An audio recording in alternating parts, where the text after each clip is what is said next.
দেশব্যাপী কর্মসূচির অঙ্গ হিসাবে আজকে আমরা উদয়পুর শহরে প্রতিবাদ মিছিল সংগঠিত করছি। প্রতিবাদ মিছিল থেকে আওয়াজ তুলতে চাই, আমাদের যে 12 দফা দাবি, এই দাবি এই আমাদের ভারতবর্ষের সরকার পালন করতে হবে। আপনারা প্রতিশ্রুতি দিয়েছিলেন কৃষকের যে আন্দোলন, সব 4,00,000 কৃষক সেখানে আপনি প্রায় শহীদ হচ্ছেন। শহীদের রক্ত আমরা প্রতিবাদ মিছিল সংগঠিত করছি। আমরা আপনাদের কাছে আহ্বান জানাচ্ছি,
কৃষক শ্রমিকদের এককালীন সমস্ত ঋণ মুকুব করতে হবে, কৃষক শ্রমিকদের এককালীন সমস্ত ঋণ মুকুব করতে হবে।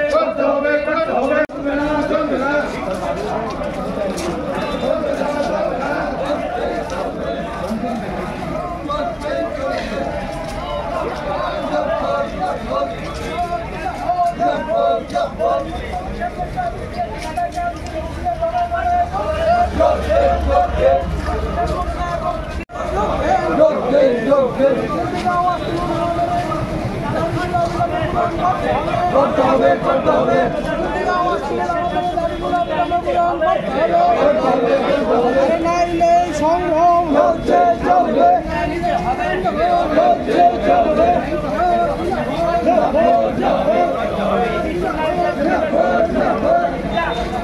সরকারকে উদ্যোগ নিতে হবে।